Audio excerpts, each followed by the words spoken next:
Hello friends, कैसे हैं आप सब। स्वागत है आपका यूपीएससी एट होम प्रविशा के यूट्यूब प्लेटफॉर्म पे। हम जो यूपी पीसीएस की मेंस आंसर राइटिंग कर रहे हैं, जिसमें हमारा जो टारगेट है डेली 5 क्वेश्चन की आंसर राइटिंग करने का, उसी सीरीज़ में हमारा क्वेश्चन है जीएस पेपर सेकंड से। क्वेश्चन को हम देखेंगे उससे पहले हम आप लोगों को एक बात बताना चाहते हैं कि हमारी जो ये मेंस की सीरीज़ चल रही है वो यूपीएससी और यूपी पीसीएस के पीवाईक्यू पे बेस्ड है, जो कि करंट के साथ अपडेट करते हुए आप लोगों को कराई जा रही है। आप लोग चाहें तो इस सीरीज़ के माध्यम से पूरा मेंस का सिलेबस कवर कर सकते हैं और अपनी मेंस की तैयारी को और बेहतर कर सकते हैं। तो क्वेश्चन है हमारा जीएस पेपर सेकंड से, आलोचनात्मक परिचर्चा कीजिए कि क्या शहरी स्थानीय निकायों की कार्यप्रणाली को बेहतर बनाने के उपाय भारत में स्थानीय शासन में सुधार लाने में प्रभावी रहे हैं। क्वेश्चन क्या पूछा गया है, आलोचनात्मक परिचर्चा कीजिए कि क्या शहरी स्थानीय निकायों की कार्यप्रणालियों को बेहतर बनाने के जो उपाय हैं वह भारत में स्थानीय शासन में सुधार लाने में प्रभावी रहे हैं। सबसे पहले हम इसका इंट्रो देखेंगे। इंट्रो में क्या है कि भारत में शहरी स्थानीय निकाय का महत्वपूर्ण योगदान होता है, क्योंकि ये शहरी क्षेत्रों में सेवाओं का प्रबंधन और उनका वितरण करते हैं। अनुच्छेद 73 संविधान के 73वें और 74वें संविधान संशोधन ने स्थानीय शासन को संवैधानिक दर्जा दिया है। विभिन्न सुधार और उपायों के बावजूद शहरी स्थानीय निकायों की कार्यप्रणालियों में कुछ समस्याएं अभी भी बनी हुई हैं। तो ये हमारा इंट्रो कंप्लीट होता है। अब हम इसका जो मेन बॉडी का पार्ट है उसको देखेंगे कि शहरी स्थानीय निकायों की कार्यप्रणाली सुधार और उनके प्रभाव। सुधार के उपाय, सबसे पहला पॉइंट क्या है, वित्तीय सुधार।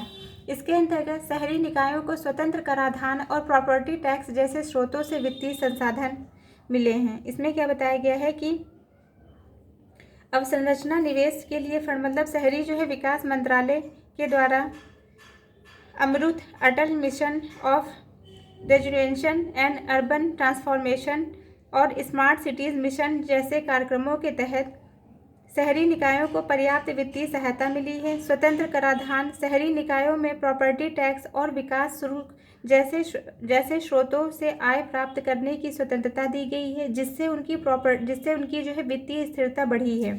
दूसरा क्या है, पारदर्शिता और ई गवर्नेंस। इसके अंतर्गत इससे सेवाओं में पारदर्शिता बढ़ी है, जैसे जो है पुणे नगर निगम ऑनलाइन सिस्टम। इसके अंतर्गत बताया गया है कि ई गवर्नेंस मतलब शहरी स्थानीय निकायों में ई गवर्नेंस के माध्यम से पारदर्शिता बढ़ी है। उदाहरण के तौर पर पुणे नगर निगम में ऑनलाइन नागरिक सेवा प्रणाली ने भ्रष्टाचार को कम किया है और सेवा वितरण को तेज किया है। योजनाओं के कार्यान्वयन में पारदर्शिता सुनिश्चित करने के लिए लोक सूचना अधिकार आरटीआई का पालन किया जाता है। फिर क्या है, समय समन्वय और स्मार्ट मिशन, इसके स्मार्ट सिटी मिशन। इसके अंतर्गत शहरी विकास के लिए स्मार्ट सिटी और अमृत जैसे कार्यक्रम लागू किए गए हैं। फिर क्या है, स्वायत्तता और जवाबदेही।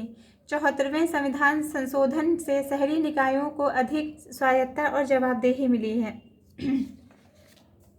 तो ये हमारा जो है क्वेश्चन का जो मेन बॉडी का जो पार्ट था उसको हमने देखा कि शहरी स्थानीय निकायों की कार्यप्रणालियाँ, सुधार और उसके प्रभाव। सुधार हमने देख लिए हैं, इसका प्रभाव देखेंगे, इनका क्या प्रभाव पड़ा है। पहला क्या है, बेहतर सेवाएं। इसके अंतर्गत जल आपूर्ति, सफाई और सड़क मरम्मत में सुधार हुआ है। इसके माध्यम से क्या हुआ है, इन सुधारों के परिणाम स्वरूप शहरी क्षेत्रों में नागरिकों को बेहतर सेवाएं जैसे जल आपूर्ति, सड़क मरम्मत, सफाई आदि मिल रही हैं। दूसरा क्या है, वित्तीय सशक्तिकरण। इसके अंतर्गत स्थानीय निकायों को ज़्यादा संसाधन मिलने से उनकी स्थिति मजबूत हुई है। जो शहरी स्थानीय निकाय हैं उनको स्थानीय कराधान और संसाधन का बेहतर उपयोग करने के लिए प्रोत्साहित किया गया है, जिससे इनकी वित्तीय स्थिति मजबूत हुई है। फिर क्या है, पारदर्शिता। इसके अंतर्गत डिजिटल प्लेटफॉर्मों से पारदर्शिता बढ़ी है। डिजिटल प्लेटफॉर्मों और ई गवर्नेंस के उपयोग से सेवा वितरण में पारदर्शिता और जवाबदेही बढ़ी है।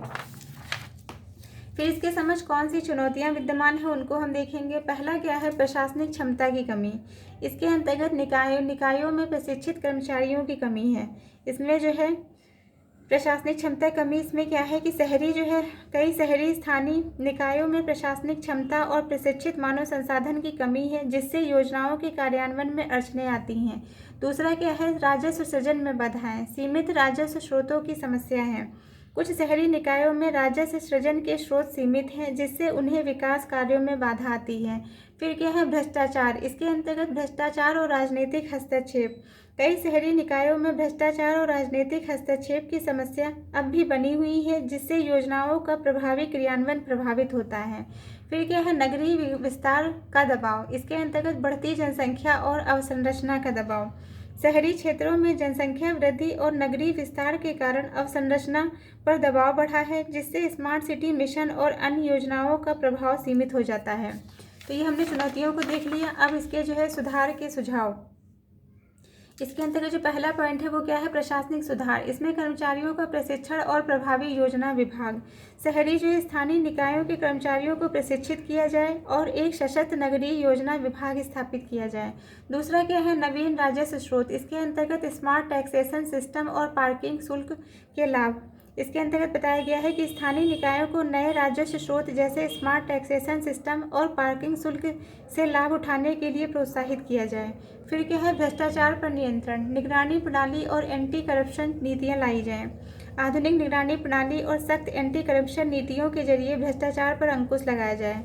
फिर स्मार्ट सिटी मिशन का विस्तार। इसके अंतर्गत सभी शहरी क्षेत्रों में लागू किया जाए।